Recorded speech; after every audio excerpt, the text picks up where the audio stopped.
Her stepmother sold her to a Mafia boss for $50,000, but she became the reason his empire survived. Nora thought her life ended in a rainy alley behind a liquor store when Diane handed her over to Gabriel Costa like payment for a gambling debt. No phone, no money, no one coming to save her. But Gabriel didn't lock her in a cage. He gave her a room, a door, and one dangerous question.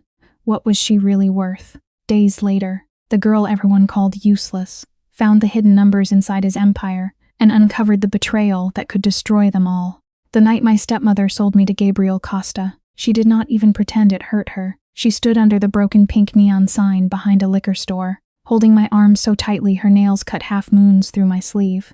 Rain ran down her fake blonde hair. It made dark lines of mascara under her eyes. She smelled like cheap vanilla perfume, stale cigarettes, and fear she wanted to hide from everyone but me.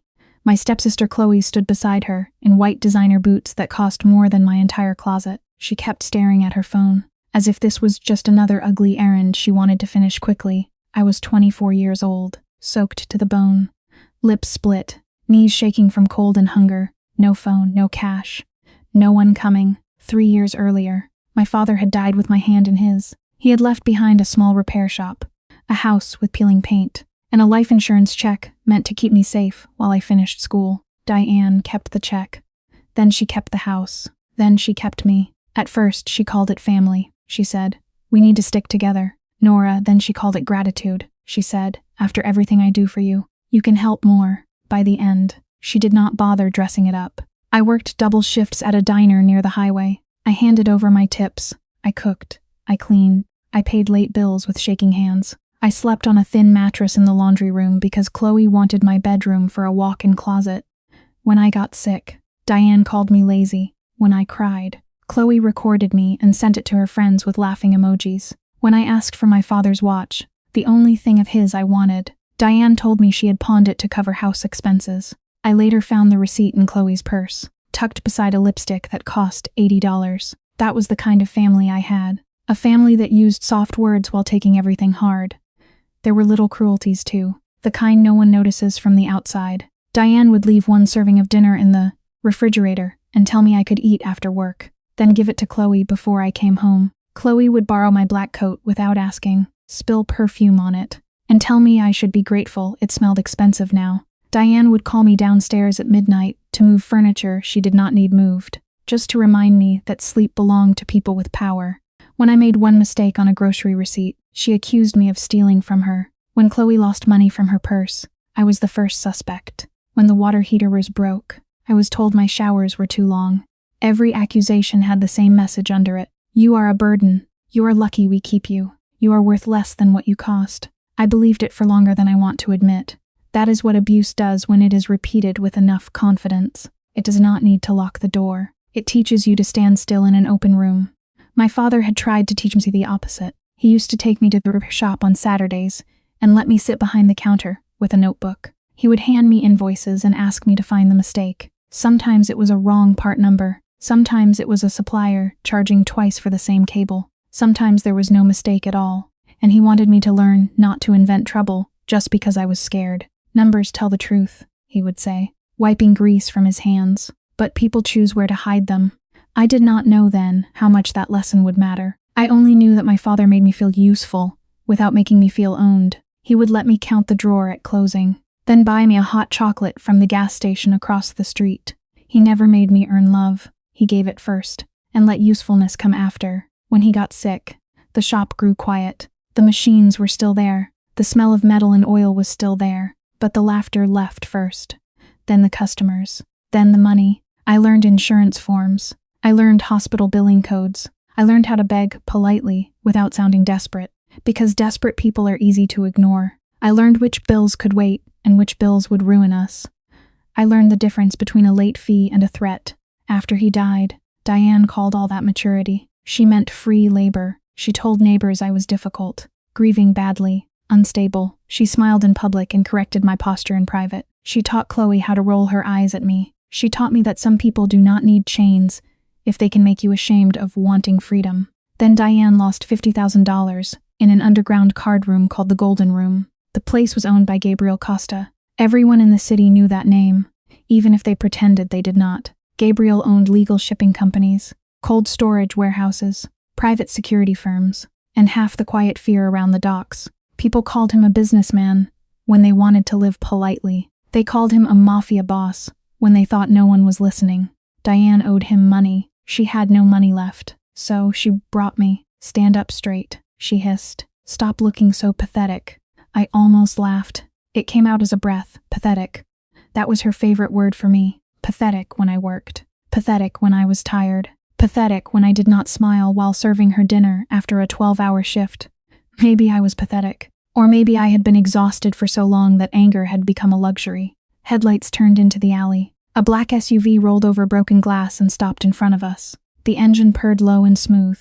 Expensive. A man in a dark suit stepped out first. He opened an umbrella, walked around and opened the rear door. Then Gabriel Costa stepped into the rain. He did not look like the monster from Whispered Stories. No wild eyes. No cheap grin. No gold chains. He was tall, broad-shouldered, dressed in a black overcoat. His dark hair was damp at the temples. His face looked tired in a way rich men usually paid people to hide. His eyes were gray, cold gray, like storm clouds over steel. Diane's voice changed immediately. It became sugary, desperate. Mr. Costa, she said. I brought her, just like we discussed. She works hard. She does what she is told. She will not cause trouble. She can cook, clean, keep books. Anything you need. The debt is clear now. Right, Gabriel did not answer. He looked at Diane once. Then he looked at me. His gaze moved over my wet sweater, my cheap shoes, my swollen cheek, my shaking hands. There was no hunger in his eyes. That mattered later. There was no pity either. That mattered too. Give me the phone, Sophia. He looked at me like a man trying to understand why someone had thrown away something without checking whether it still worked. The man beside him took a thick envelope from inside his coat and tossed it at Diane's feet. It hit the wet pavement with a slap. Your markers, he said. Do not come back to the Golden Room. Next time. There are no trades. Diane dropped to her knees so fast dirty water splashed up her legs. She grabbed the envelope like salvation. Chloe finally looked up. For 1 second. Her eyes met mine. I waited for something. Regret. Shame. A whisper. Anything. She looked away. Diane backed up, clutching the envelope to her chest. Chloe pulled at her sleeve. Neither of them said goodbye. Neither of them said sorry. My whole life with them ended with the sound of Chloe's expensive boots splashing through a puddle as she ran toward the street. Gabriel watched them disappear. Then he turned back to me. Get in the car, he said. His voice was rough, quiet, final. I looked down the alley. I knew these streets. I knew the diner 2 blocks over. I knew the bus stop near the closed pharmacy. I could run, but I had no coat, no money, and nowhere safe to go. I had spent 3 years surviving a house where love was used as a leash. Maybe Gabriel Costa was a monster. Maybe the whole city was right about him. But I already knew what monsters sounded like when they called themselves family. So I walked to the SUV. The leather seat was warm when I slid inside. It smelled like rain, expensive cologne, tobacco, and something metallic I did not want to name. Gabriel got in beside me. The door shut. The rain became a muffled roar outside. I folded my arms around myself and tried to stop shaking. You are dripping on the leather, he said. I stared at the driver's headrest.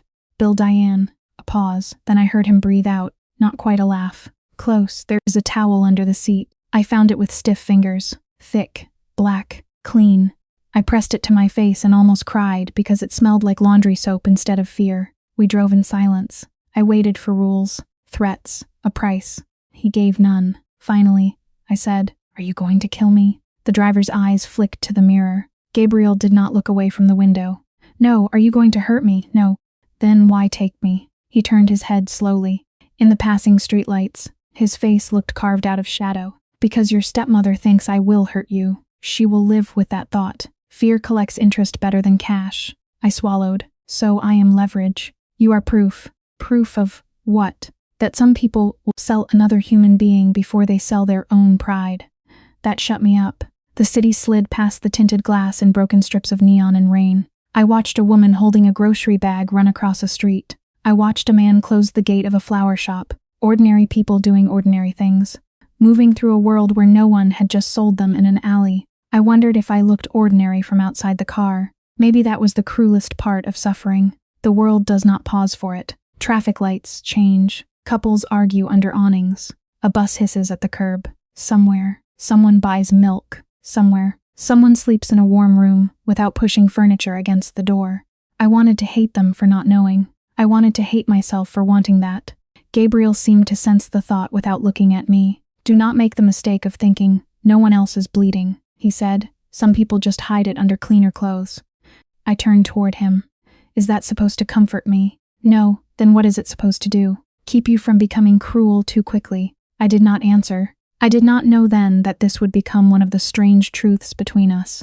He was cruel in ways I had not yet seen, but he understood the danger of cruelty better than anyone I knew. The Costa estate stood on a cliff above the bay. It looked too clean for a criminal's house. Glass walls, stone floors, warm lights, silence so deep it felt staged. Guards stood near the gate and along the drive, dressed like men who had learned not to smile.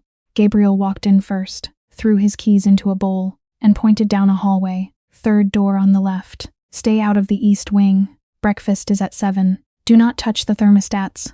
That was it. I stood in the foyer, dripping onto polished wood. That is all. He stopped. Were you expecting a tour? I was expecting a lock. His eyes moved over my face again. Your stepmother owed me $50,000. That amount is not worth a cage. Then I can leave. Not tonight. There it was. The truth under the clean floors. So I am a prisoner. You are a problem I have not decided how to solve. That sounds worse. It is more honest. He turned away, then paused. Your room has a lock. Use it if it helps you sleep. I found the room. It was bigger than any room I had ever had.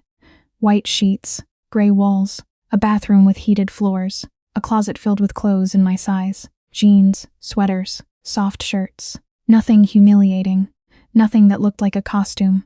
I locked the door anyway. Then I dragged a chair under the handle. In the bathroom mirror, I looked like a ghost someone had pulled from a river. I showered until my skin turned red. I scrubbed at my arms where Diane's nails had been. I scrubbed my hair until the smell of alley rain disappeared. But I could not scrub away the feeling of Diane's hand letting go.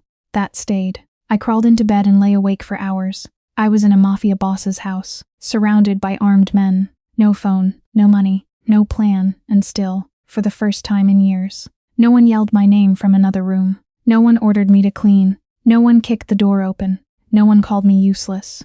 The safest I had felt in 3 years was in the house of a man people called the devil. That was the first thing that scared me. The second was how quickly Body believed it. Morning came with gray light and the smell of coffee. I walked into the kitchen barefoot, ready to be told I had done something wrong. Gabriel sat at the island, reading from a tablet, white shirt, sleeves rolled up, a thin scar across one knuckle, another near his wrist. He did not look at me until I stood there too long. There is food, he said. I looked at the plate near the stove. Eggs, toast, fruit, enough for one person. For me. Unless you think I arranged it for the marble counter. I sat at the far end of the island and ate slowly. Too slowly. I kept waiting for the price. Gabriel watched me over his coffee. You eat like someone will take the plate away. My fork stopped. People do that. Not here. People say that too. He looked at me for a long moment. Then he nodded once, as if I had made a fair point. Then finish it before you decide whether I am lying. That was the first time. He gave me something that felt like respect, not kindness. Respect. Kindness can be a performance. Respect has weight. Respect means someone sees you standing there and does not step up on you just because they can. For the next few days, I stayed mostly in my room. I learned the sound of the house, the distant crash of waves, the soft steps of guards outside, the hum of security panels near the doors. I learned the names of the people around Gabriel. Leo, the young guard with a scar through his eyebrow, brought lunch if I did not go downstairs.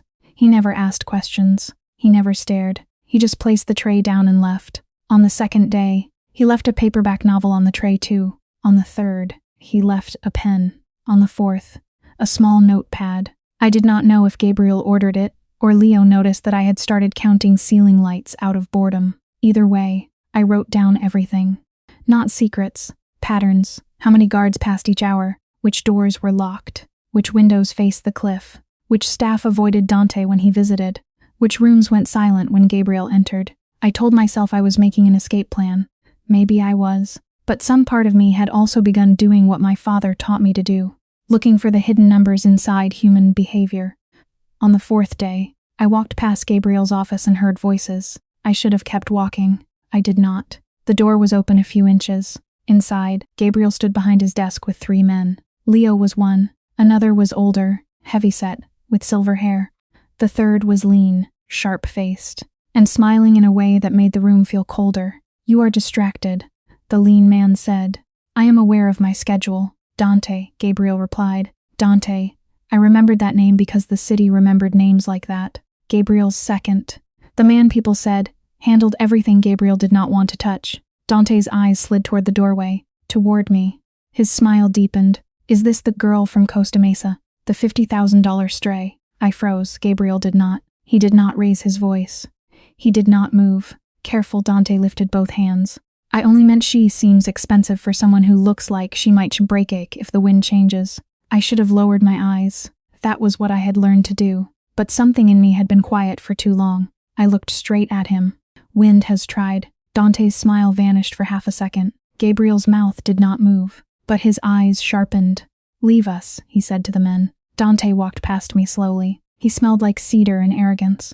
He leaned close enough that only I could hear. "Pretty girls survive by being quiet here." I looked at him. "Then it is lucky I am not here to be pretty." His eyes went flat. He kept walking. That was the first time I saw Dante. It was also the first time I felt something inside me move. Not courage. Not yet. More like a muscle twitching after being numb for years. Later that evening, I found Gabriel in the kitchen. He was making coffee. Black. No sugar. "Dante does not like me," I said. "Dante does not like anything he cannot use." "Can he use me?" Gabriel looked at me over the rim of his cup. "That depends." "On what?" "On whether you let him define your value before you know it yourself." I hated that sentence because it stayed with me.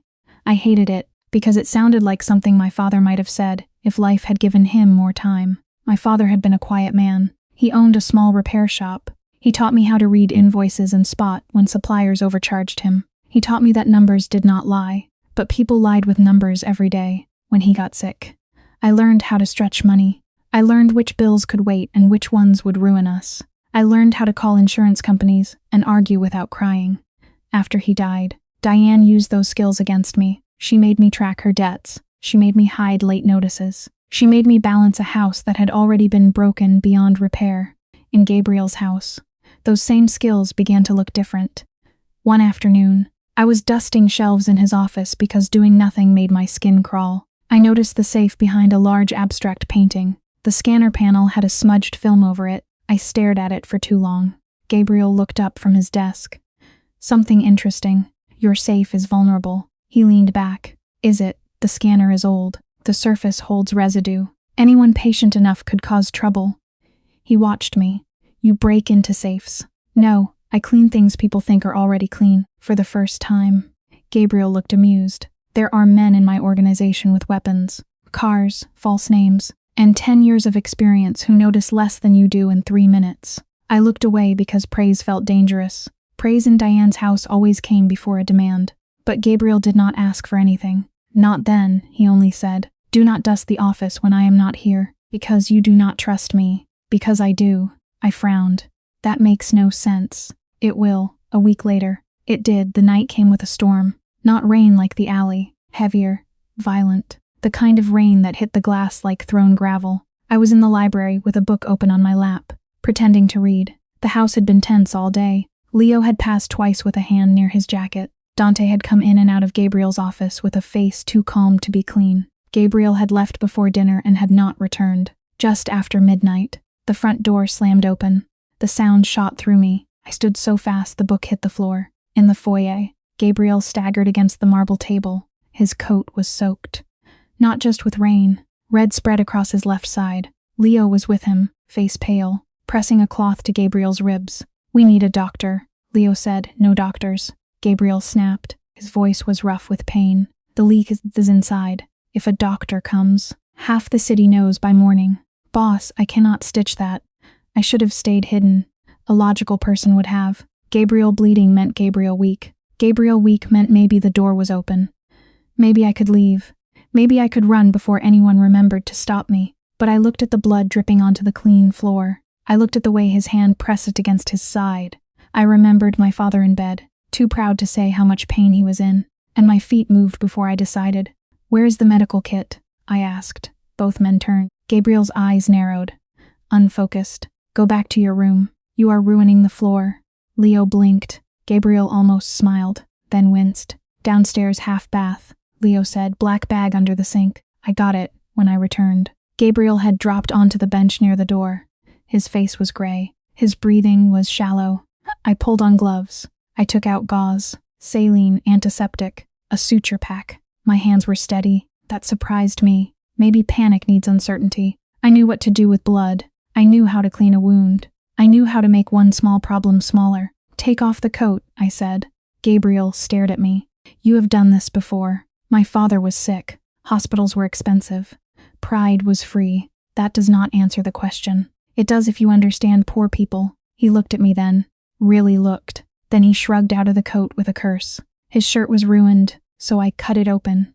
The wound was long, ugly, and bleeding, but not deep enough to hit anything vital. A knife, not a bullet. Close, personal. You were attacked by someone you knew, I said.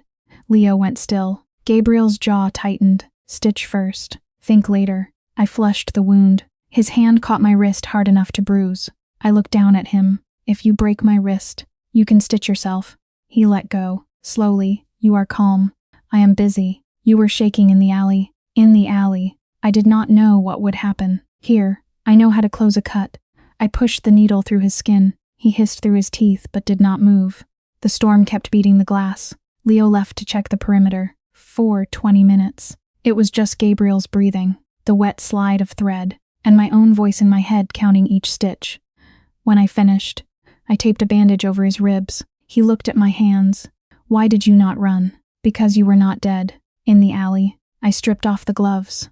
I was already living with monsters. Getting in your car was not surrender. It was a change of address.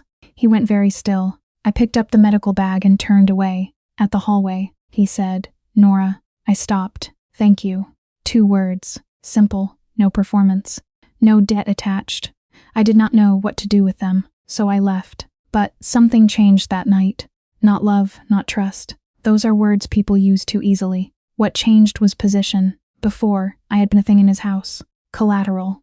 A problem. After that night, even Leo looked at me differently. He nodded when I entered a room. Small. Respectful. Not fear, respect. It should not have mattered. It did. The next morning, I found Gabriel in his office, shirtless, pale and stubbornly working through a stack of files. You should be resting, I said. Rest is for men without $20 million moving through a port on Tuesday. You will tear the stitches. I will survive. That is not the same as healing. His eyes lifted. Something flickered there. I had not meant to say it like that. Healing. It sounded too soft for that room. Too human. He tapped a file. My accountant disappeared 4 days ago. Took encrypted records. Left me with holes I cannot afford. I looked at the files. Shipping manifests. Payroll sheets. Real estate holdings. Charity foundations. Restaurants. Warehouses. Some legal. Some probably not. That is why you were stabbed. That is one reason. I sat without being invited. Your system is too centralized. He just stared at me. Excuse me. The same people who move your legal money can see shadows of the illegal money. That makes them dangerous. Or greedy. Usually both. His eyes narrowed. You see that from one file. I see it from the fact that you are bleeding over paperwork instead of sleeping. A clean system does not make the boss do triage. Silence. Then, slowly, Gabriel pushed a folder toward me. You know bookkeeping. I kept a diner alive while the owner drank through half the register. I kept Diane's debt collectors away for months. I know the difference between missing money and money someone wants you to think is missing. You understand what you are offering. I am not offering loyalty, good. I am offering usefulness. Gabriel leaned back and winced. Usefulness is more honest. I spent the next 4 days at his desk. At first, he watched me like I might explode.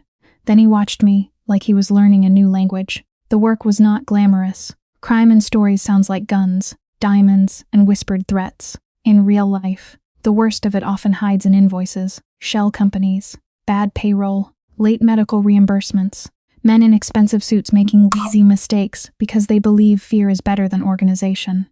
I did not ask what every account meant. I did not want to know everything. Knowing has a cost, but I knew enough. Gabriel's empire was changing. Half of it had moved into legal shipping, cold storage, port logistics, property development, and security contracts. The other half was old blood, old favors, old violence, Dante liked the old half. He liked cash. He liked intimidation. He liked the kind of power that made men lower their heads. Gabriel, I began to understand, was trying to turn a dirty machine into something that could survive without constant blood. Not because he was noble. He was not. Because he was practical. Violence drew law enforcement. Violence scared investors. Violence made young men stupid. Money needed silence, stability, records. That was the first human lesson I found in that ugly world. Even dark systems fail when they forget people are not disposable parts. A guard who is not paid turns traitor. A worker who is humiliated becomes a witness. A woman who is sold might one day learn the numbers that hold your kingdom together. I started marking problems. Not just missing money, people problems. Warehouse crews being underpaid. Drivers pushed past safe hours. Families of injured workers ignored because Dante thought compensation made men weak. I wrote it down. Gabriel read my notes one night without speaking. Then he said, "This is not accounting." "Yes, it is." "No, this is morality." I looked at him. "It is risk. People who are treated like animals eventually bite, or run, or talk. Respect is cheaper than cleanup." He held my gaze for a long time. "You sound like someone who learned that the hard way." I did, and I am telling you before your people learn it the hard way too. The next day, he changed 3 payment policies. No speech, no apology. He just did it. Leo told me later that a driver cried in the parking lot because his wife's hospital bill had been covered. I pretended not to care, but that night, I sat in my room and cried quietly into a towel because something good had happened in a bad place, and I did not know where to put that feeling. That was when Dante sent the first message. It arrived on a phone Gabriel had finally allowed me to use inside the house. No unknown numbers were supposed to reach it. This one did. The text said, "He only keeps things while they are useful. When he is done with you, ask the last accountant what happens." There was a photo attached. A blurry image of a man in a parking lot, head down, being pushed into a car. My hands went cold. I did not show Gabriel immediately. That was my mistake. I was still learning that secrecy feels like control when you come from a house where truth was used against you. I deleted the photo, then sat at the desk until sunrise, checking every file connected to the missing accountant. I found no proof he was dead. I found no proof he was alive. That was worse. By breakfast, Gabriel knew something was wrong. "You look like you slept under the floor," he said. That was my old room. His face changed. "Nora," I pushed my plate away. "What happened to the accountant?" The room went still. "Why? Answer me." He disappeared. "People do not just disappear around men like you." Gabriel's jaw tightened. "Sometimes they run. Sometimes they are made to." He set down his coffee. "Who contacted you?" I hated that he guessed. I hated that he saw fear before I could dress it as anger. I showed him the message. His face went cold in a way that made the kitchen feel smaller. "Dante," he said. "You do not know that. I know his style. Is it true?" "No." I waited. He understood what I needed. Not a short answer. Not command. Truth. The accountant's name is Avery Collins. He stole records. I believe Dante pushed him. I also believe Avery is alive, because dead men cannot sell information twice. "You should have told me." Yes, he did not defend himself. That almost made my anger lose its footing. "Almost. Do not decide what I can handle," I said. "Do not hide ugly things and call it protection." "You are right. Stop saying that when it does not fix anything." He leaned back. "Then tell me what does." I looked at him. "Access, information, choice." Gabriel nodded once. "Then you will have all 3. It was the right answer. Still, I did not forgive him quickly. That was another thing I was learning. A good response does not erase the harm that required it. Trust is rebuilt in behavior, not sentences. Dante wanted me afraid. He got part of what he wanted, but he also made me look harder. And when I looked harder, I found the first shadow of his betrayal, buried in a warehouse insurance file he thought no one would read. That night, before I closed my laptop, another message appeared. No photo this time, just words. "Keep reading, little stray. The deeper you dig, the more people bleed." I sat in the blue glow of the screen, listening to the house breathe around me for the first time. I understood something with perfect clarity. Dante was not trying to scare me anymore. He was preparing to erase me. Gabriel's inner circle dinner was supposed to prove he was not weak. That was what Leo told me while standing guard outside the dining room. Gabriel had been stabbed. Rumors had moved through the organization. Rumors were dangerous. Men who lived by fear could not afford to look fragile, not even for a day. So Gabriel invited his capos to the estate and told me to sit at his right hand. I laughed when he said it. Not because it was funny, because it was absurd. I am not a showpiece, I told him. We were in his bedroom. He was wearing a charcoal suit and trying to hide how much his ribs hurt while fastening a shoulder holster. I stood behind him, tightening the strap, because he could not twist without pulling the stitches. No, he said. You are worse. You are useful. That was almost a compliment. It was a warning. I pulled the strap tight.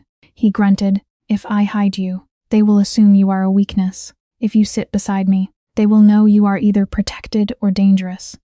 And which am I? He turned, close enough that I could see the pale line of pain around his mouth. That depends on how you behave when they try to make you feel small. My throat tightened. I knew how to feel small. I had been trained in it. Diane could make me shrink with one look. Chloe could make me feel dirty with one laugh. Dante had done it in the hallway with 2 words. $50,000 stray. Gabriel reached past me and picked up a dress box from the bed. Inside was an emerald dress. Simple, long-sleeved, tailored, expensive without being loud. No, I said at once. I do not wear gifts with hidden chains. He shut the box. Then do not wear it. That surprised me. You are not going to order me. You have had enough of that. The room went quiet. My fingers curled at my sides. Do not say things like that. Like what? Like you understand. His eyes were steady. I understand enough to know that being given a choice can feel like a trap when you have never been allowed one. I hated him for that. I hated him because he saw too much and apologized for none of it. I wore the dress. Not because he bought it, because I chose to. That difference mattered. Before dinner, I went back to my room and found a folded note on the vanity. No envelope. No signature. Just one line in black ink. If he puts you at the table, he expects you to bleed for him. My stomach tightened. Dante again. Or someone Dante owned. This time, I did not hide it. I took the note to Gabriel. He read it once. His hand closed around the paper. You will stay upstairs. No, this is not a debate. It is if you want me to trust you. His eyes flashed. Someone is threatening you. Someone has been threatening me since the night.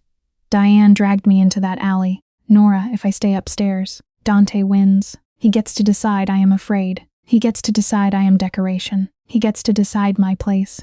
Gabriel was silent, angry, not at me. That did not make it less heavy. I do not like using you as bait, he said. Then do not. Use me as a person who knows what she is walking into. He looked at me for a long moment. Then he handed the note back. You sit beside me. Leo stays behind you. If I tell you to leave, you leave. If there is real danger, yes. If it is pride, no. His mouth tightened. You negotiate like a hostage. I learned from experts. The dining room looked like a stage built for men who mistook cruelty for strength. White tablecloth, crystal glasses, silver knives. 4 men sat with Gabriel. Victor, thick-necked, tattoo crawling up his throat. Marco, older and careful. Ellis, who ran 3 warehouses and kept checking his phone. Dante, smiling like a blade. I sat to Gabriel's right. Leo stood behind me near the wall. I could feel his presence without looking. No one spoke to me at first. They spoke around me, over me, through me. I knew that trick. Diane had done it whenever she wanted me to remember I had no voice. Halfway through the first course, Dante set down his fork. So, he said, this is the girl from the alley. The room changed. Slightly, men stopped chewing. Gabriel lifted his glass but did not drink. Dante continued. I heard she cost 50 grand. That seems steep for a maid. My heart kicked once. Hard I could feel my old self rising. The Nora who would lower her eyes. The Nora who would swallow the insult because swallowing was safer than choking. But I also felt something else. 4 days of ledgers. 4 days of numbers. 4 days of seeing how men like Dante hid behind fear because the truth was easier to find than they thought. I placed my fork down. The sound was small. In that room. It landed like a gunshot. 50,000 is an interesting number for you to mock, I said. My voice was calm. Even I barely recognized it. Dante's smile held, but his eyes narrowed. Careful, sweetheart. Last month, $62,000 moved from a port consulting account into a Cayman holding company under a vendor code you authorized. There was no customs delay that week, no inspection, no extra security cost, which means either your paperwork is incompetent or your loyalty is. The silence was beautiful. Terrible. Dante's face changed color. Victor coughed into his napkin to hide a laugh. Marco stared at his plate like it might save him. Ellis stopped checking his phone. Dante's hand flattened on the table. You lying little. Gabriel moved so fast I did not see the beginning. One moment he was seated. The next, Dante was slammed forward against the table. Gabriel's hand twisted in his collar. Wine spilling like blood across the white cloth. Gabriel's voice was quiet. That made it worse. Finish that sentence. Dante swallowed. A vein beat in his temple. Boss, finish it. Then I will remove your tongue and place it in your hand so you can learn the weight of words. No one breathed. I should have been horrified. Part of me was. Another part of me, the damaged part, the part that had spent years being spoken to like dirt, felt something fierce and shameful rise in my chest. Satisfaction. Gabriel released Dante and returned to his seat as if nothing had happened. Nora is not a maid, he said. She is not a stray. She is the reason. Several of you still have money moving instead of law enforcement standing at your doors. When she asks for records, you provide them. When she flags a number, you answer. If you disrespect her, you disrespect me. He looked around the table. Do you understand? One by one, they said yes. Dante said at last. His voice was thin. I took a sip of wine because my mouth had gone dry. It tasted dark, bitter, like victory with a warning hidden under it. The rest of dinner was quiet until dessert. That was when Dante tried again. Not with insults this time, with poison dressed as concern. I hope you understand, Nora, he said softly, that Gabriel has always been good at making people feel chosen right before he asks them to die for him. Gabriel's knife stopped against his plate. I did not look at him. I looked at Dante. Is that what happened to Avery Collins? Dante's pupils shifted, small, fast. There it was. Fear, real fear. Not enough for the room to see. Enough for me. I do not discuss cowards, he said. No, I replied. You discuss women you think cannot answer back. Victor made another coughing sound. Gabriel did not save me that time. Good. I did not need saving. Dante smiled, but there was no humor left in it. Careful. If you keep digging through old dirt, you may find bones. Then I will label them properly. His jaw tightened. The meal ended soon after. Men who had ignored me now avoided my eyes. Gabriel did not praise me. He did not have to. His silence beside me felt like a wall. After they left, long after midnight, I found him in the kitchen pouring water. Not whiskey. Rain moved over the windows. The house smelled like cigar smoke and polished wood. My hands were still buzzing. I said, Dante stole from you. Gabriel did not turn. No, I frowned. The 62,000. I moved it. The floor seemed to tilt. You what? I created the anomaly. He finally looked at me. I needed to see who noticed. My pulse changed. It went from fast to cold. You let me accuse him. Yes. You let me put a target on myself in front of men who would happily bury me. Yes, anger rose so hot it almost steadied me. Why? Because I needed to know whether you had teeth. I stared at him. I am not one of your men. No, I am not a weapon you found in a drawer. No, then stop testing me like one. For the first time since I had met him, Gabriel looked almost uncertain. It lasted less than a second, but I saw it. You are right, he said. The apology, if that was what it was, did not soothe me. It made me angrier. Do not do that. Do what? Sound reasonable after doing something cruel. His jaw tightened. The world you are standing in is cruel. Then change the part you control. He looked at me, very still. I had not planned to say it. It came from somewhere deeper than strategy. Somewhere tired. Somewhere human. You told me I was not a thing. I said, then do not use me like one. The room went quiet except for the rain. Gabriel's voice lowered. Diane made you useful by force. I should not have repeated the pattern. My breath caught. He did understand. Not all of it. Maybe not even most of it. But enough. That made him more dangerous to me than any gun in the house. Because fear is simple. Recognition is not. I backed away. From now on. If you want me on the board. I see the board. He nodded. Agreed. And if you hide a test inside my work again. I walk. His eyes moved over my face. Where? Anywhere. With what money? I smiled without warmth. You still have an old biometric safe. A low sound left him. Not quite laughter. Not quite pain. There she is. Who? The woman your stepmother was too stupid to see. I left before I did something foolish. Like forgive him too quickly. That night, Diane called. I do not know how she got the estate number. Maybe through someone at the card room. Maybe through Chloe's endless ability to find trouble and call it a favor. Leo brought me the phone in the hallway and said, You do not have to answer. That was new too. Not permission. A reminder. Choice, I answered. Diane's voice slid into my ear, bright and false. Nora, honey, thank God. I have been worried sick. My hand tightened around the phone. You sold me. Do not be dramatic. I did what I had to do. We were in danger. You were in debt. Because I kept a roof over your head. The old words. The old hooks. I felt them catch under my ribs. Gabriel came down the hallway then. He saw my face and stopped. Diane kept talking. Listen, Chloe needs help. We need a little money. I heard you were living well. Do not forget who raised you. For a second, I was back in the laundry room, back on that thin mattress, back counting bills with Diane standing over me, telling me I owed her gratitude. Gabriel reached for the phone. I shook my head. My voice shook too, but I spoke. You did not raise me. My father did. You used me after he was gone. Diane laughed. You think that man cares about you. You are a toy he has not broken yet. Gabriel's face went dark. I turned away from him. This was not his wound to answer. Maybe, I said. But even a stranger gave me a room with a lock. You gave me a floor. Diane went quiet. Then Chloe's voice came on the line. Smaller, sharper. You think you are better than us now. My stomach twisted. Chloe had always known where to hit. No, I said. I think I am finally away from you. You owe us. Chloe snapped. Mom kept you. Like a broom in a closet. Silence, then Diane came back, angry now.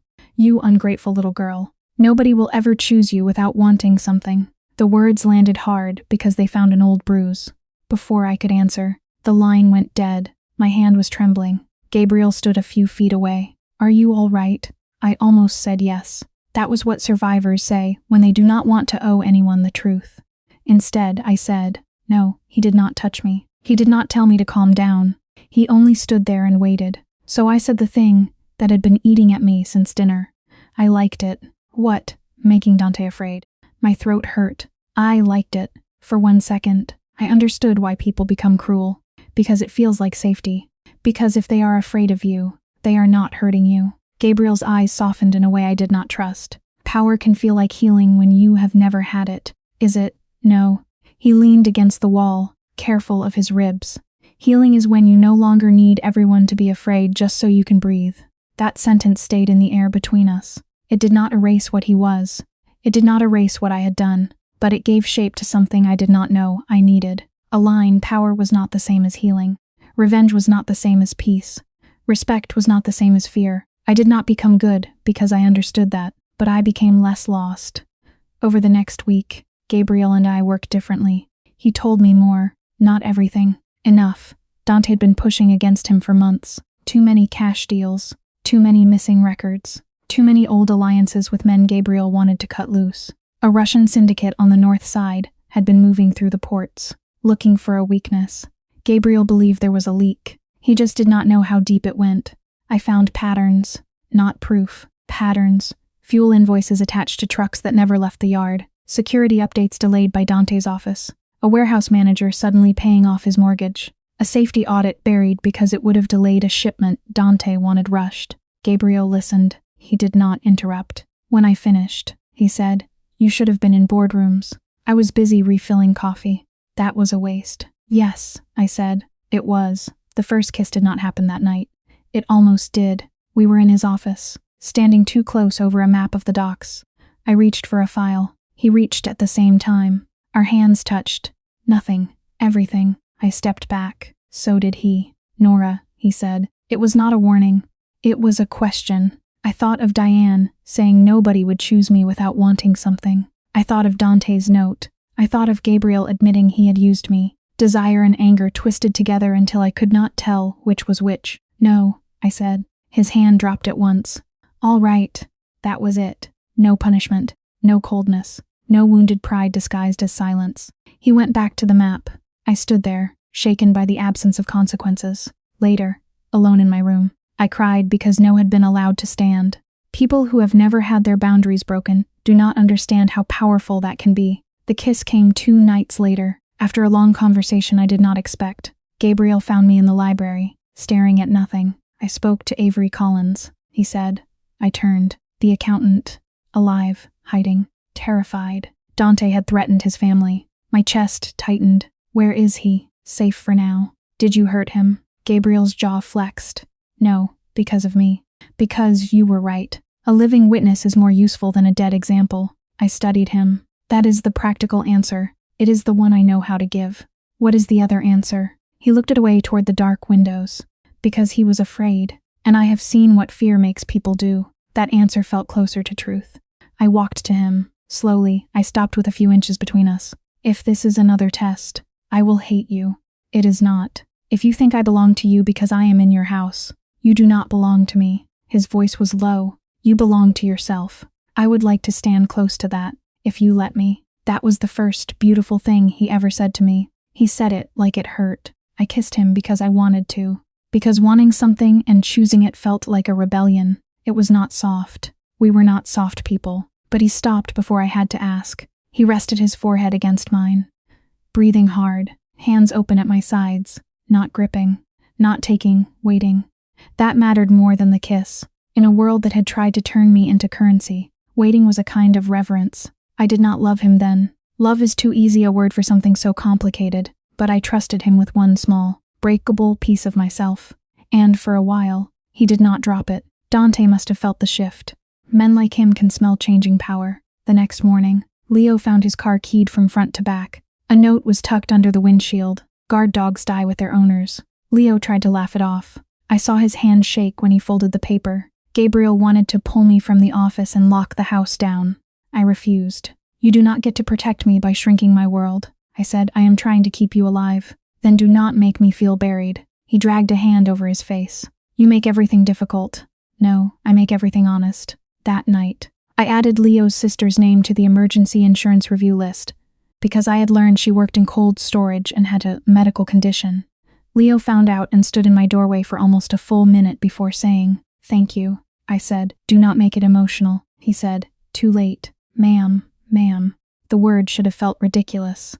It did not. It felt like the floor shifting under the entire house. Later, just before dawn, Gabriel came to my office with one more file. He placed it on the desk without speaking. It was the missing safety audit, the one Dante had buried. On the last page was a handwritten note from Avery Collins.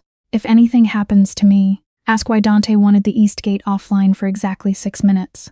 I looked up at Gabriel. He was already looking at me. Neither of us said it. We did not need to. Dante was not planning a theft.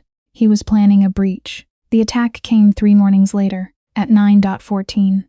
I remember the time because I had just written it in the margin of a report. 9:14 a.m. Revised doc insurance exposure. That was the last normal sentence in my notebook before the house shook. It began with a heavy crack from the front of the estate. Not an explosion. More controlled. A battering ram, maybe. Then the alarm started. Low, bone deep. Not a shriek, but a pulse that made thought difficult. I stood so fast my chair hit the wall. Somewhere below, glass shattered. Then came gunfire. Real gunfire does not sound like movies. It is not clean. It is not dramatic. It is loud enough to empty your mind. I froze. My body remembered Diane's house. It remembered that stillness sometimes kept you safe. But this was not Diane screaming in a kitchen. This was men with weapons inside the walls.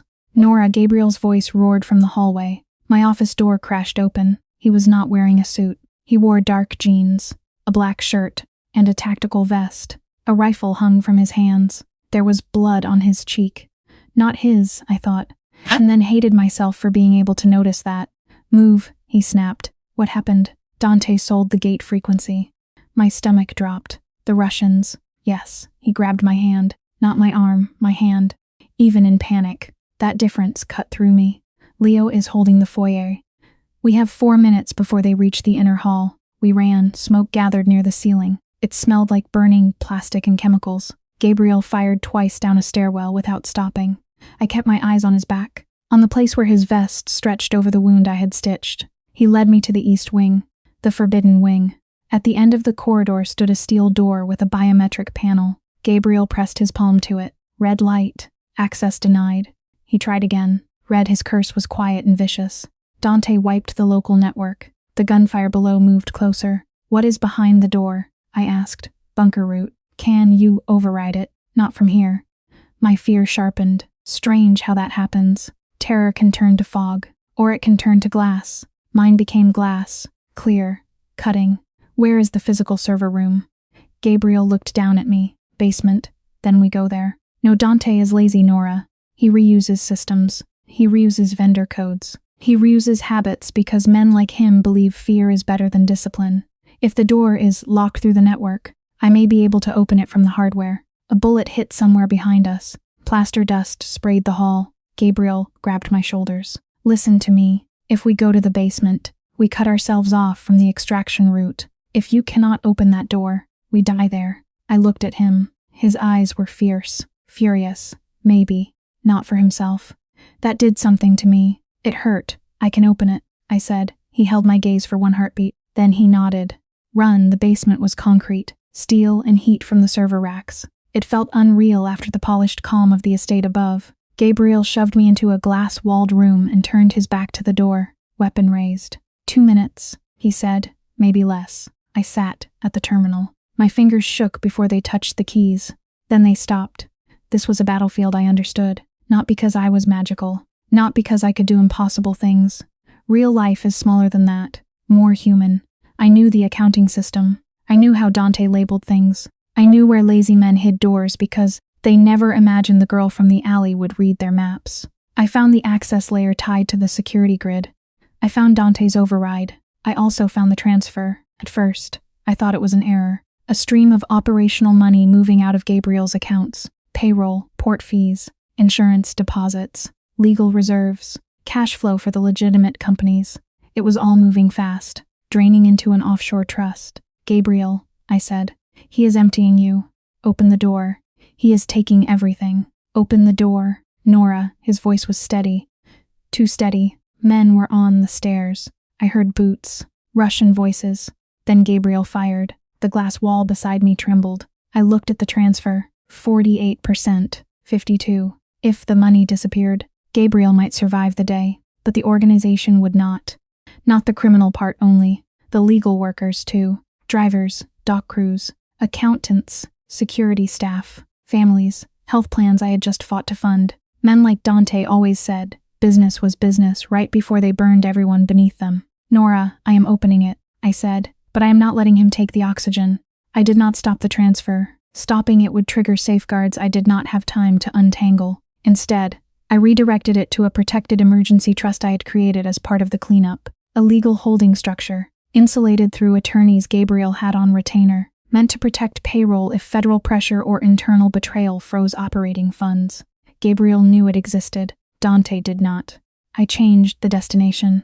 My name was the only emergency signatory, because I had insisted someone outside the old hierarchy needed control if the hierarchy was compromised. Gabriel had laughed when I said it. He was not laughing now. The transfer bar jumped. 68%. 79. 91. Complete. Then I found the bunker lock directory. I forced the status open. Somewhere beyond the concrete, a heavy mechanical groan rolled through the basement. Door is open, I yelled. Gabriel grabbed me by the back of my sweater and pulled me from the chair as bullets slammed into the doorframe. We ran. I did not feel brave. My lungs burned. My legs almost failed. Gabriel stumbled once, and I saw red spreading under his vest. His stitches had torn. He kept moving. We reached the vault door. He pushed me through first. That, more than anything, told me the truth. Gabriel Costa, a man raised to survive at any cost, pushed me through first. Then he came after me and hit the manual seal. The door closed with a deep steel scream. Silence dropped so hard it felt like falling underwater. Emergency lights flickered on yellow.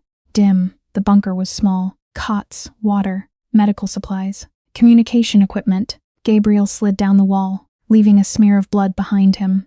You are bleeding, I said, because fear makes people state the obvious. I noticed. I crawled to the medical kit, vest off.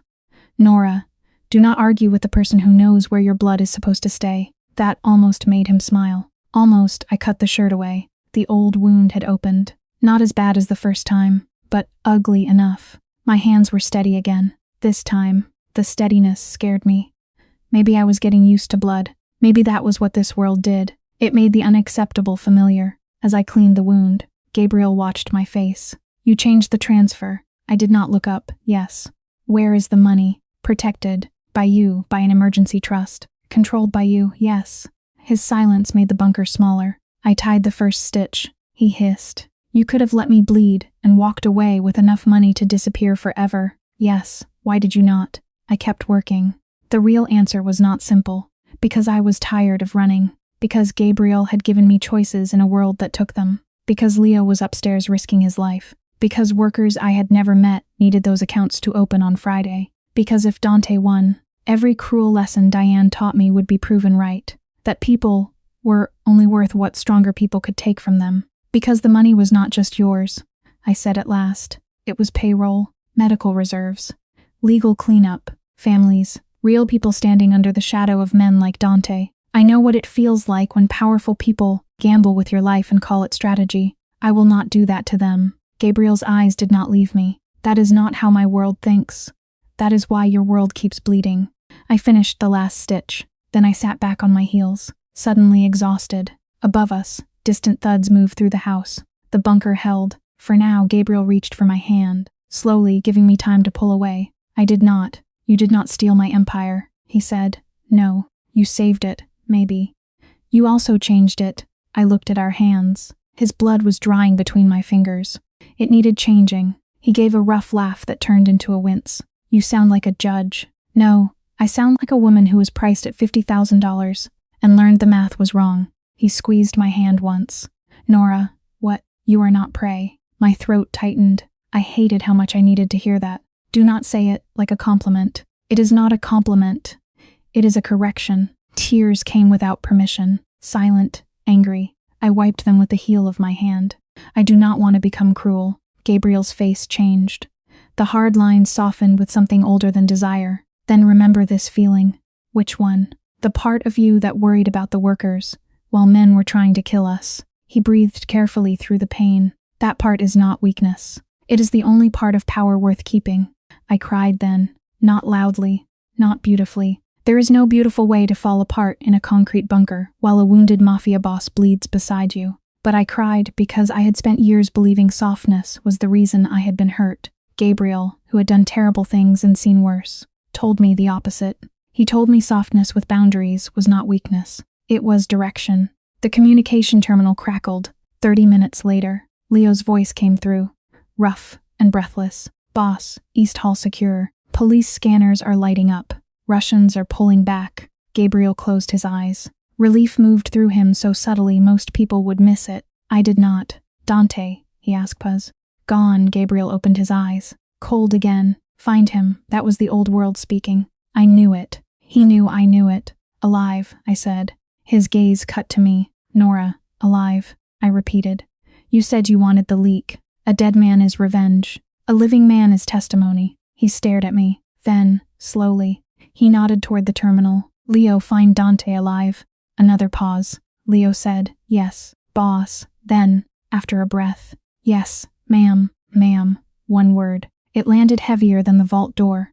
Gabriel heard it too. His mouth curved faintly. Careful, he said. They will start listening to you. I looked at the sealed door, at the medical kit, at the blood on my hands. Good. When the vault opened 2 hours later, the estate looked wounded. Broken glass, bullet holes, smoke stains, men with bandaged arms. The front doors hung crooked. Leo stood in the foyer, alive with a bruise blooming under one eye. When he saw me, he straightened. Not for Gabriel. For me, that should have felt good. It did and did not. Respect is powerful. It is also responsibility. Every person who looks at you differently becomes a mirror. You have to decide what kind of power they are seeing. Gabriel was taken to a private clinic run by a surgeon who owed him enough favors to stay quiet. I went with him, not because anyone ordered me, because I chose it. In the car, he was pale and furious about being conscious. You are impossible, I told him. I have been called worse. I know, by you. Not yet. He turned his head against the seat and looked at me. Do you regret staying? The city moved past the tinted windows. Wet streets. Morning traffic. People buying coffee. A woman walking a dog. Life continuing as if a small war had not happened behind glass walls on the cliff. I regret a lot of things, I said, but not staying. Why? I thought of Diane. The alley. The vault. The workers. The money. The way Gabriel had waited before touching me. The way he had listened when I said alive. Because leaving would have saved only me. He closed his eyes. And now I want more than survival. What do you want? I looked out at the city. I want the people who are invisible in men's ledgers to matter. I want your legal businesses clean enough. That your workers are not afraid of your name. I want Dante in a courtroom if we can get him there, or at least in a room where he can give names before your men do something stupid. I want Diane to stop living in my head. I want to sleep without a chair under the door." My voice dropped. "And I want to know who I am when I am not being used." Gabriel said nothing for a long moment. Then he said, "That is a long list. I have been quiet for years." The list built up. He gave that almost laugh again. "Then we start with the door." "What door?" "Your bedroom." "No chair tonight." I looked at him. "That is not funny. It was not meant to be. It took me 3 nights to move the chair. Healing does not happen like lightning. It does not strike and turn the whole sky bright. It happens in small, stubborn choices. Eating the full plate, saying no without explaining, sleeping without blocking the door, letting someone stand close and still remembering you can step back." Gabriel did not become gentle overnight. I did not become whole because a dangerous man saw value in me. That is not healing. That is another kind of dependency if you are not careful. So I made rules. For him, for myself. No secrets hidden inside tests. No threats used as affection. No touching when I froze. No calling me his unless I called him mine first. He agreed to every rule. Then he added one. No disappearing into work when you are hurting. I rolled my eyes. That sounds personal. It is. We were not a clean love story. We were 2 damaged people standing in the wreckage of bad systems, trying not to mistake control for care. Some days. We failed. Some days. I snapped at him because his voice got too sharp. Some days. He walked out of a room because anger was easier for him than fear. But he came back. I stayed. We learned. That was the human part. Not the guns. Not the money. Not the dark house on the cliff. The human part was 2 people learning that respect is not a grand speech. It is behavior repeated until the body believes it. Dante was not done. Men like him never are. A week after the attack, Avery Collins agreed to meet under protection. He was thinner than I expected. A man with tired eyes and hands that shook around a paper cup of coffee. He told us Dante had threatened his daughter. He told us Dante had sold security routes, skimmed vendor payments, and built a second chain of command inside Gabriel's own network. He told us the Russians were not Dante's partners. They were his ladder. Once Gabriel fell, Dante planned to turn the legal companies into cash funnels and leave the workers unpaid, the debts unpaid, the people beneath him buried under paperwork. Gabriel listened without expression. I watched Avery's hands. They looked like my father's hands near the end, thin, careful, ashamed. When the meeting ended, Gabriel stood. Avery flinched. Gabriel saw it. So did I. The old Gabriel might have used that fear. This Gabriel looked at me once, then said to Avery, "Your daughter will remain protected. You will testify through counsel. If you lie, the law will handle you before I do." Avery almost collapsed with relief. "Outside," Gabriel said, "you are turning me into a patient man." "No," I said, "I am turning you into a strategic one." "That is rude. That is accurate." He glanced at me. "Do you ever get tired of correcting me?" "No, I feared that." The humor helped. It did not erase the danger. Dante still had loyal men. The Russians still wanted the ports. Diane still called from blocked numbers, until Leo changed every line connected to the estate. Chloe sent one text from a new number. "Mom says you ruined us." I stared at it for a long time. Then I wrote back. "No, I stopped paying for the damage she creates." "That is not the same thing." Chloe did not answer, but 3 dots appeared twice before disappearing. Sometimes silence is the first honest thing a person has to offer. 3 days later, Leo found a small tracker under my car, then another under his. Dante was gone, but his reach was still crawling through the city. Gabriel wanted me moved to a safe house. I said no until he showed me the 3rd tracker, the one taped beneath the driver's seat of a vehicle assigned to Marisol, a woman from payroll who had 2 children, and no idea her name had become part of the war. That changed everything. Danger aimed at me was one thing. Danger aimed at innocent people because of me was another. I agreed to the safe house on one condition. I kept working. Gabriel argued. I argued harder. We compromised on a secure office, 2 guards, and full access to the files. That night, under a bare lamp in a room that smelled like dust and old paint, I found the 2nd layer of Dante's plan. It was not just money. It was reputation. He had prepared forged documents, making it look like I had redirected the $68 million for myself, not into a protected trust. He wanted Gabriel to doubt me. He wanted the workers to hate me. He wanted the law to see me as a thief. I stared at the files until the words blurred. Gabriel stood behind me, silent. "This is what Diane would have done," I whispered. "Create the mess, then make me look guilty for surviving it." Gabriel's hand settled on the back of my chair. He failed. Not yet. Opened a new file, pulled the audit logs, and began building the proof. My hands did not shake. That was the strange part. Fear was there. Anger too. But beneath them was something steadier. I had spent my life being accused by people who needed me small. This time, I had records. I slept only 2 hours that night. At dawn, Gabriel found me on the floor beside the desk, surrounded by printed logs, bank confirmations, legal memos, and empty coffee cups. "You look terrible," he said. "You always know how to charm a woman. I am not trying to charm you. Good, because you are failing." He sat on the floor beside me, careful of his side. The sight was absurd. Gabriel Costa, one of the most feared men in the city, sitting cross-legged among paper piles, in a safe house that smelled like dust because I was too stubborn to rest. He picked up one log and read it. "This clears you." Not enough. It is enough for court. Court is not the only room that matters. He understood. The workers mattered. The drivers. The warehouse supervisors. The women in payroll. The men who had spent years assuming people like Dante were the only kind of power. If they believed I stole from them, the reforms would become a joke.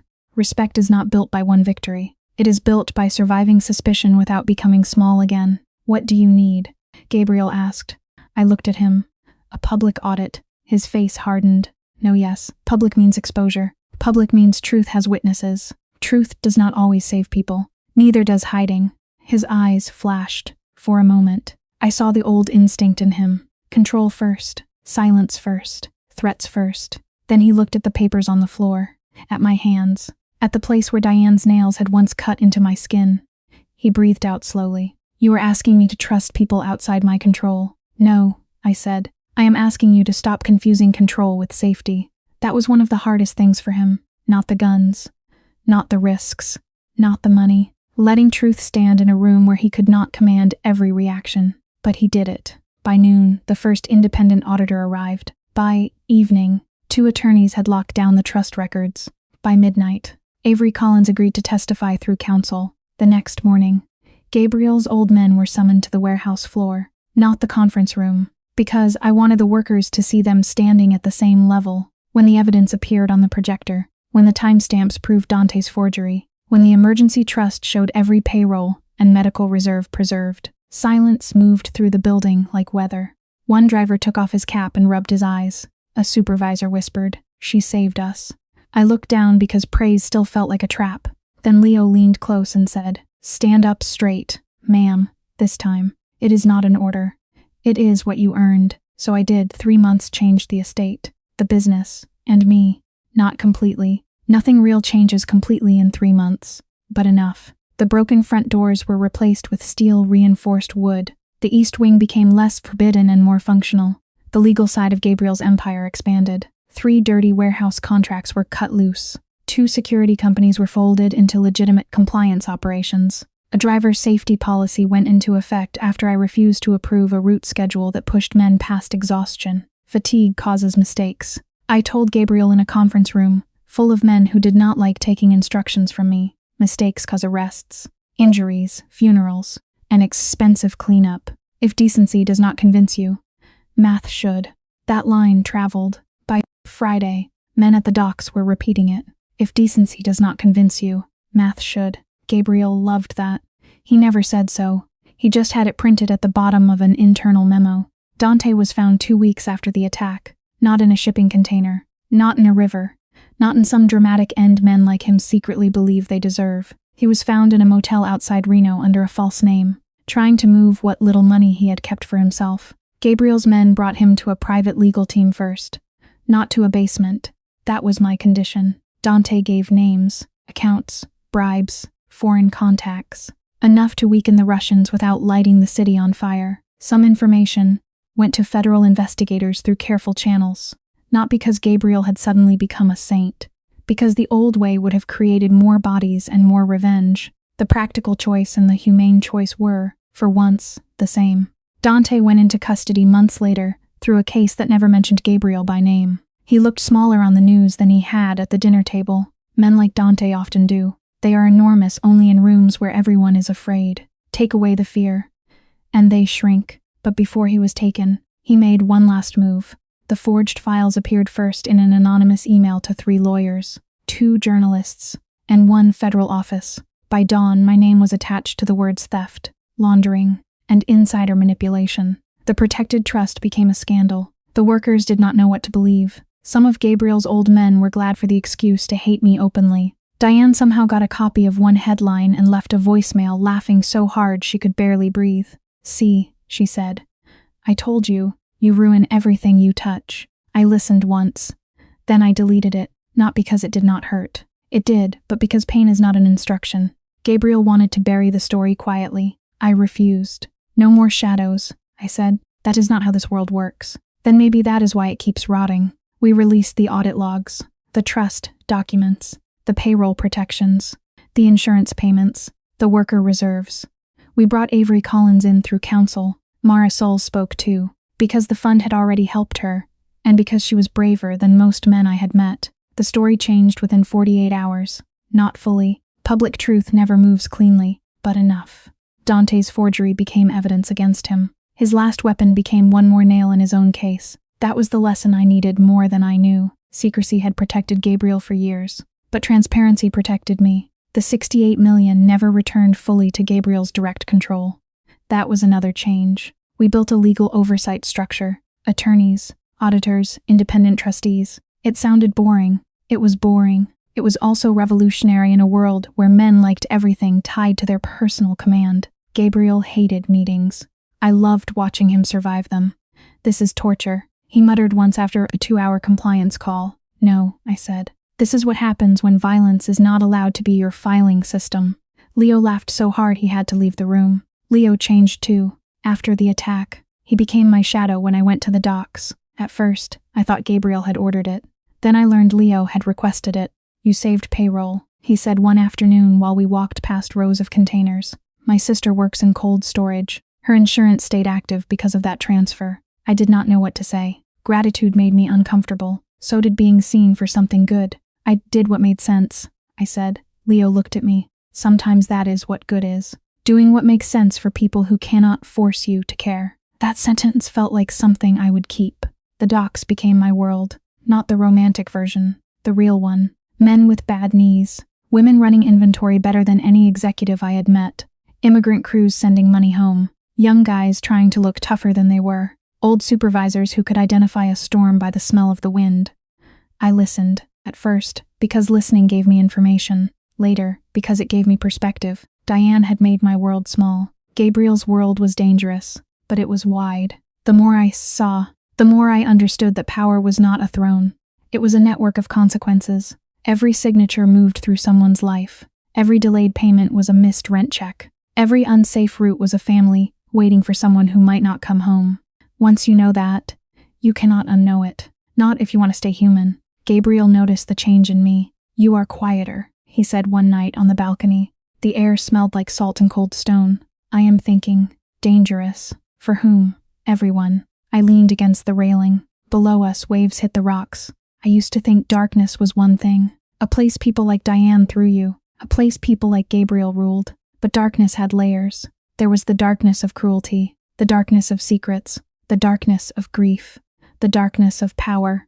And there was another kind too, the darkness of a quiet room, where you finally stop pretending you are fine. Healing, I was learning, often begins in that last kind, the one no one claps for, the one where you sit with what happened, and stop making excuses for the people who hurt you. Diane called again. I said. Gabriel's jaw shifted when, "This afternoon. Why did you not tell me?" "I am telling you now." "What did she want?" I laughed softly. "Money. Always money. Chloe too. Apparently. They are in trouble with the Maroney family down south."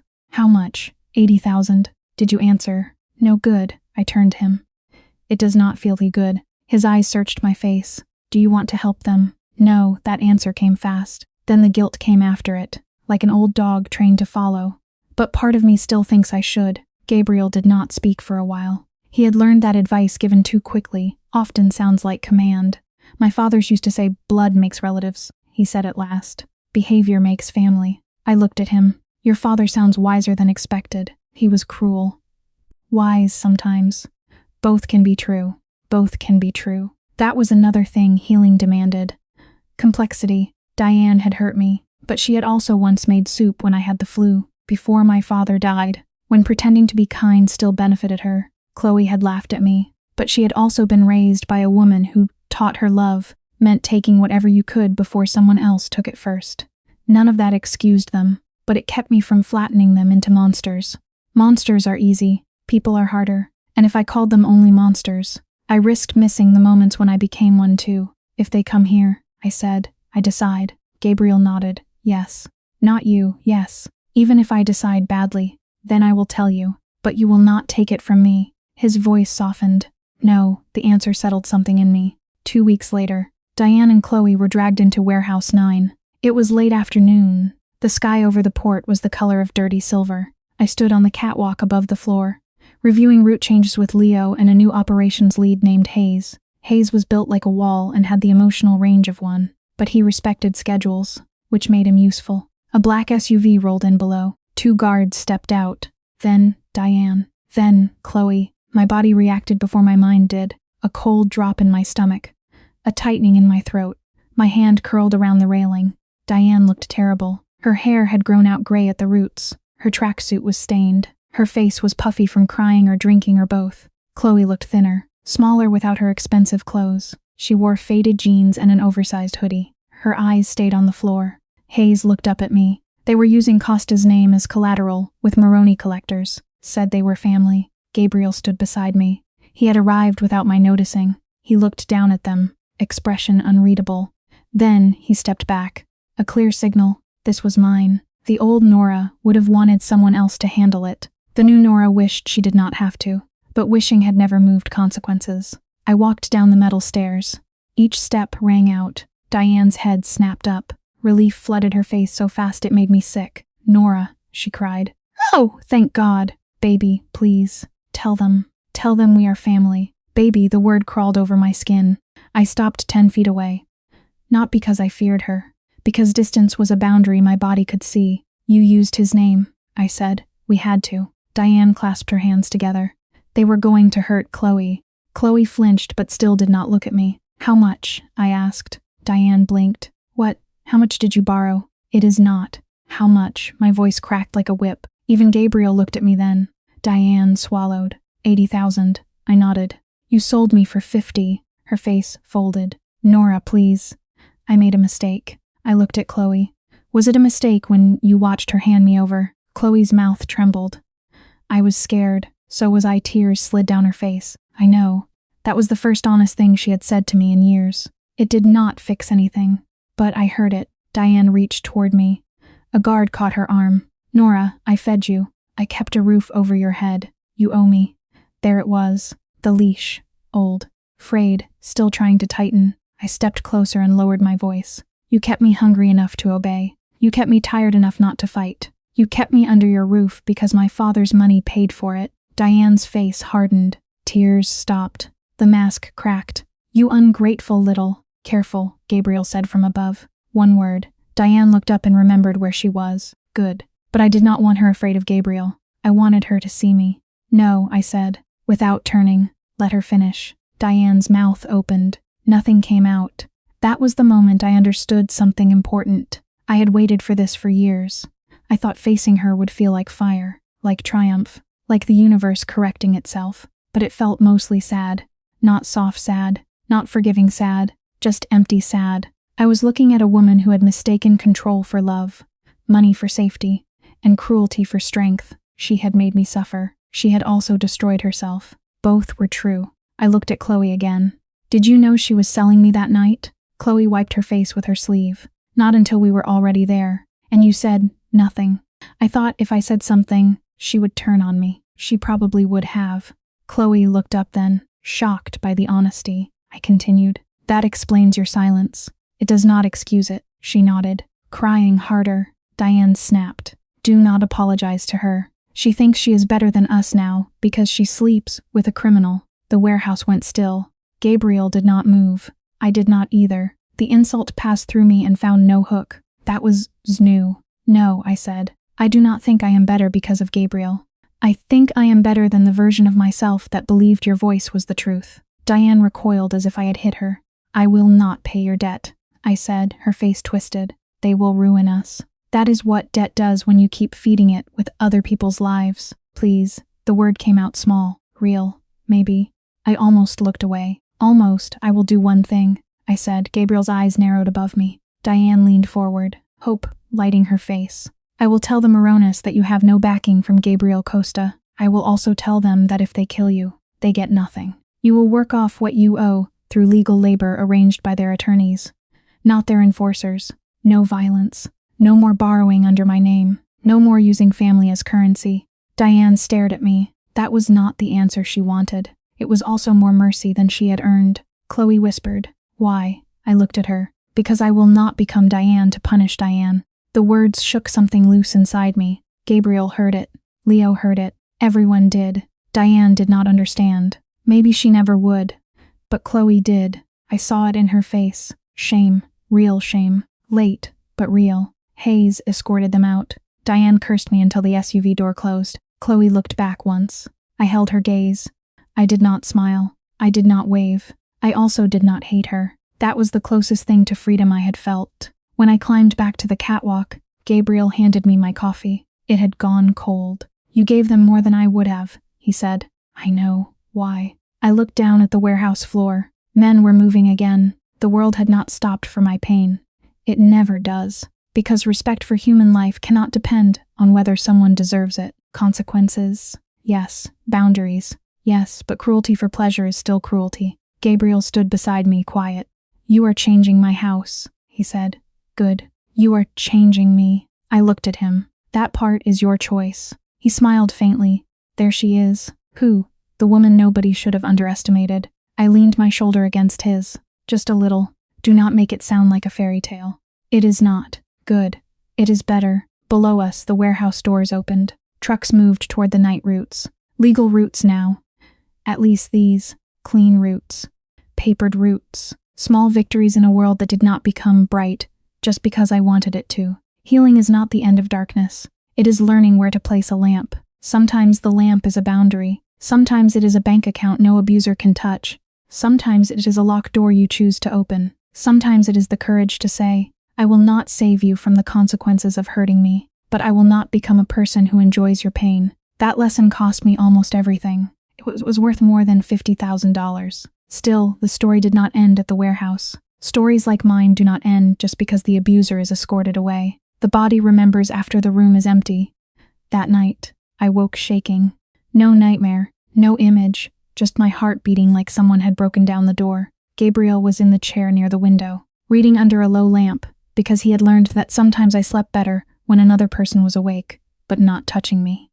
You are safe, he said. I sat up, breathing hard. I hate that word sometimes. Safe. Yes. Why? Because people used it to mean trapped. He closed the book. What does it mean tonight? I listened. Rain. Waves. The house settling.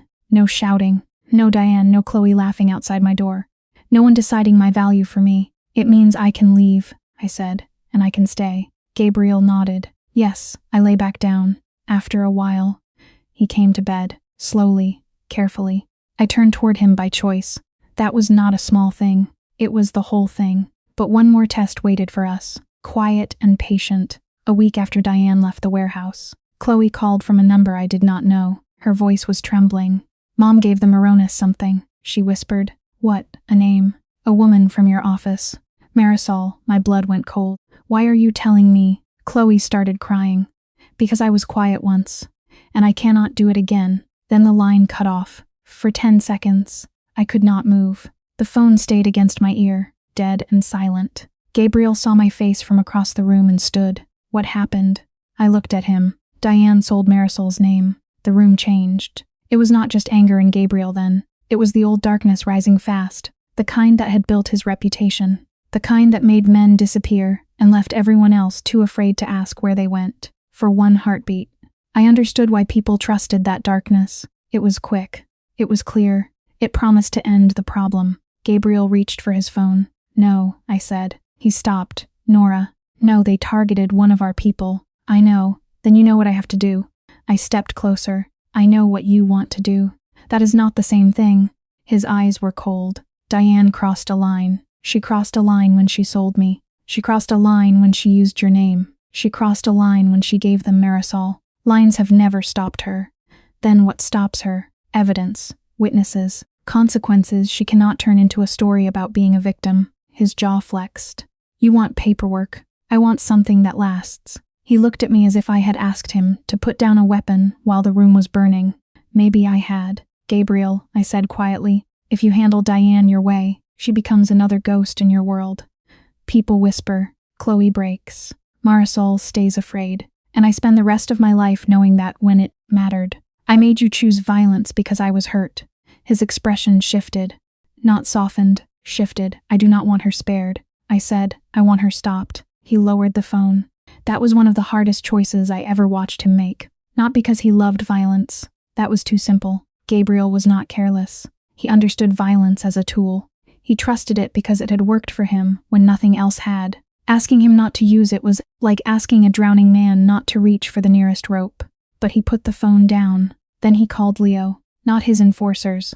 Leo Marisol's apartment was across town, above a bakery that smelled like sugar and warm bread. She was supposed to arrive at the office at 9. At 8:40, 2 guards reached her building.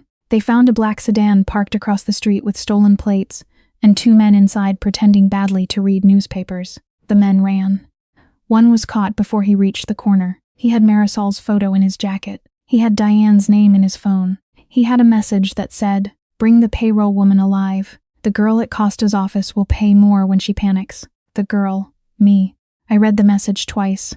Then I handed the phone back because my hands had started to shake. Gabriel stood beside me in the secure office, waiting for orders he could have given himself.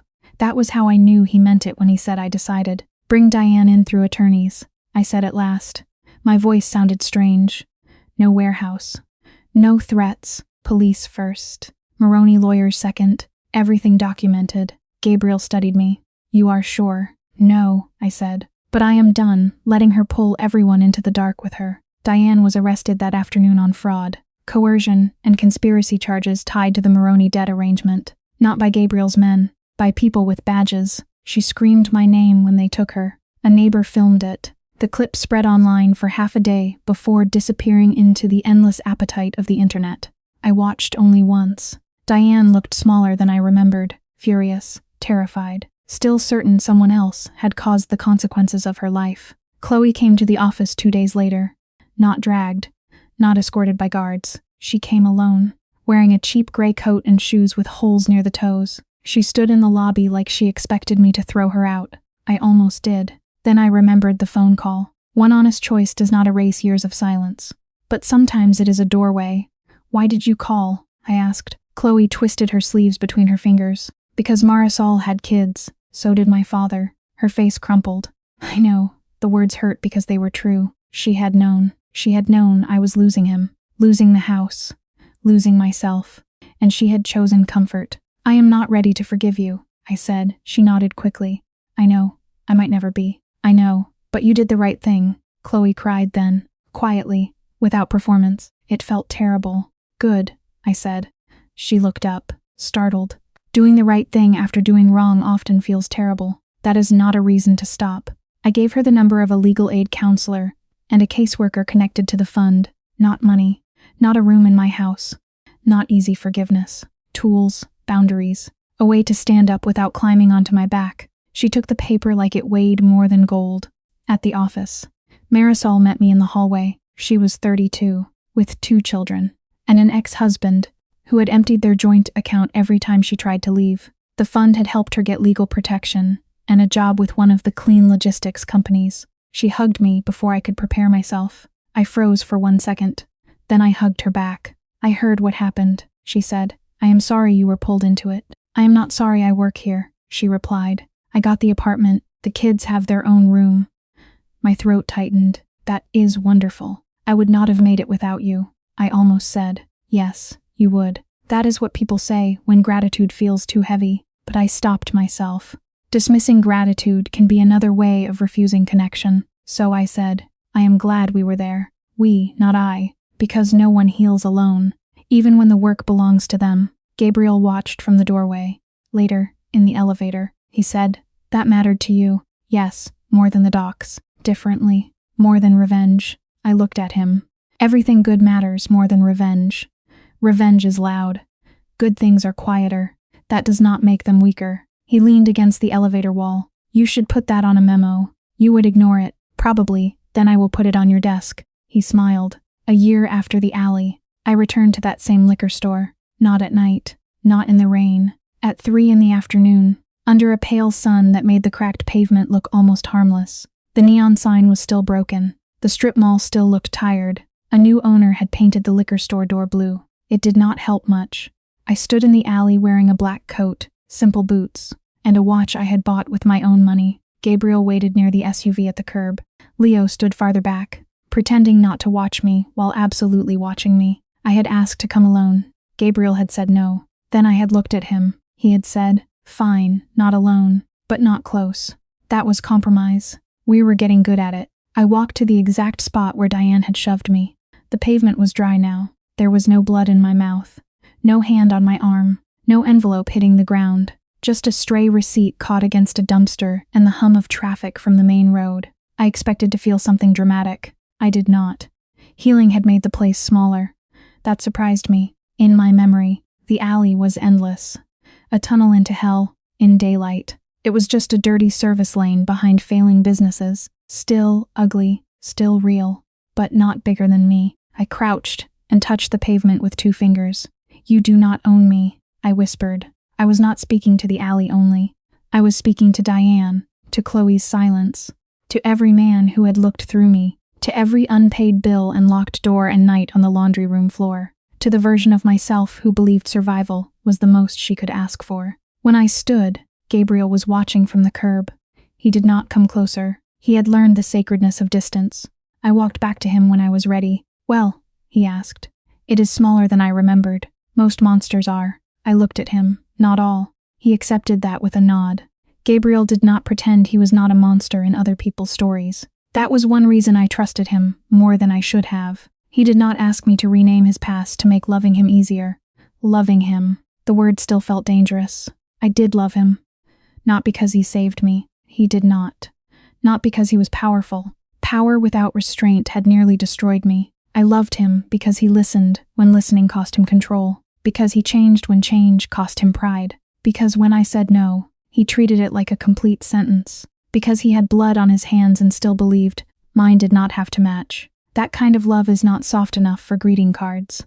But it was real. We drove from the alley to the new Costa Community Fund office downtown. I had insisted on the name being boring. No dramatic branding. No savior language. It provided emergency grants, legal aid, trauma counseling, and job placement for people escaping financial abuse, family coercion, and workplace exploitation. The first board meeting had been a disaster. Gabriel scared half the nonprofit attorneys just by sitting still. I told him to stop looking like he was deciding where to hide bodies. He said that was just his face. I told him to get a different one. He tried, poorly. The fund was not charity in the cheap sense. It was structure. It was what I wished someone had given me before desperation became a cage. A safe account. A lawyer's number. A place to sleep. Someone saying, "You are not crazy. What happened to you was wrong." That sentence can save a life. I know because I waited years to hear it. At the estate that evening, the house was full of late sunlight. The repairs had softened it somehow. Or maybe I had softened. The chair was no longer under my bedroom door. It sat by the window now, where chairs belong. My room had changed too. Books on the shelves. A blue blanket I chose. A small framed photograph of my father on the nightstand. For a long time, I had been afraid to place him there. I did not want his face watching this life. Then one morning I realized my father had never wanted me perfect. He had wanted me alive. He had wanted me respected. He had wanted me free. I was working on all 3. Gabriel found me looking at the photo. "Do you think he would hate me?" he asked. I considered lying. Then I did not. At first, yes. Gabriel nodded. Fair. Then he would watch how you treated me, and he would still worry. Also fair. But he would see that I stand differently now. Gabriel's eyes moved over me. "You do, that part is not because of you. I know, but you made room for it." His voice was quiet. That may be the best thing anyone has said about me. I turned the frame slightly so my father's smile faced the room. "Do not let it go to your head. Too late." That night, we had dinner with the leadership team. Not the old inner circle. A different one. Leo was there. Hayes. Marisol, representing worker support, 2 attorneys, an operations director who had once been a dock supervisor and still cursed like one. Gabriel sat at the head of the table. I sat beside him, not as decoration, not as a test, not as leverage, as myself. We discussed route safety, audit transparency, and the last pieces of Gabriel's exit from the most dangerous old contracts. It was not clean. No one in that room was innocent, but there was movement. Movement matters. A bad system rarely becomes good overnight, but it can be forced, choice by choice, to become less hungry. After dinner, Gabriel and I walked out to the balcony. The bay was dark. The same water that had looked like a threat on my first night now looked endless in another way. Not safe, never safe, but open. Do you ever miss who you were before? Gabriel asked. I thought about the girl in the alley. Wet shoes, split lip, empty stomach. She felt far away and close enough to touch. I miss her innocence, I said, not her silence. She survived. She did. You honor her. I looked at him. How? By not being ashamed of what she had to do to live. The words hit harder than I expected. Shame is sticky. It clings to victims because abusers are good at handing it off. Diane had given me shame for being poor, for being tired, for being unwanted, for needing food, for needing rest, for needing love. Gabriel had given me many things, but one of the most important was not romance or safety or power. It was the question he asked without words every time I apologized for existing. Who taught you that you had to be sorry? The answer was not my burden anymore. I breathed in the salt air. I want to tell the story someday, I said, the real one. Maybe not every detail. Good. But enough. For whom? I watched the lights across the bay. For the women who think being useful is the same as being loved. For the men who think control is the same as protection. For the people who stayed too long because they had nowhere to go. For anyone who needs to hear that being treated badly does not mean you are worth less. It means someone else forgot how to be human. Gabriel was silent. Then he said, that sounds like a warning. It is. To whom? I turned to him. Everyone. He laughed softly. The sound was warm, rare, mine. Later that week, Chloe wrote me a letter. Not a text, not a demand. A real letter, delivered through the attorney handling Diane's case. I left it unopened on my desk for 2 days. Then I read it alone. Chloe did not ask for money. She did not ask me to forgive Diane. She wrote that she was working with the caseworker. She wrote that she hated it. Then she wrote that maybe she needed to hate it. She said she had spent years pretending not to see me because seeing me would have required choosing. She said she was sorry. Not the easy kind of sorry. Not sorry if you felt hurt. Sorry for what I did. Sorry for what I did not do. I cried again, quieter this time. I did not write back right away. Forgiveness is not a performance either. You do not owe it on someone else's schedule. But I kept the letter. That was enough for now. Diane never apologized. Some people do not. Some people would rather drown than admit the water is their fault. I stopped waiting. That was its own kind of grief. It was also freedom. The final break came on a rainy night. Because life has a strange sense of poetry, I woke at 2 a.m. to rain hitting the windows. For a second, my body went back to the alley. My breath shortened. My hands gripped the sheets. Then Gabriel's voice came from the chair near the window. You are safe. He did not move toward me. He knew better. I sat up slowly. I hate that word sometimes. Safe. Why? Because people used it to mean trapped. He nodded. What does it mean tonight? I listened. Rain, waves, the house settling. No shouting. No footsteps running toward my door. No one deciding my value for me. It means I can leave, I said, and I can stay. Gabriel's face softened in the dark. Yes, I lay back down. After a while, he came to bed. Slowly, carefully. I turned toward him by choice. That was the ending. If endings are allowed to be quiet, not a crown, not a throne, not Diane screaming while I smiled. The real ending was smaller and stronger. A room with no chair under the door. A bank account no abuser controlled. A business slowly learning that respect prevented more damage than fear ever could.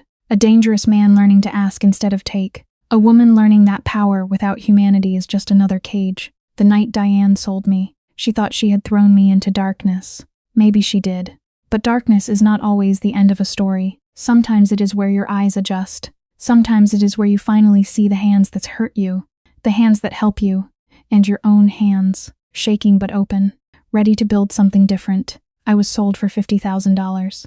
That was the number they put on me. Later, I moved 68 million with a few decisions and saved hundreds of people from losing their paychecks, their health care, and their place in the world. But neither number was my value. That was the lesson. A person is not worth what someone pays, takes, owes, or controls. A person's worth is not decided in an alley, a courtroom, a marriage, a family, or a ledger. It is not erased by abuse. It is not created by power.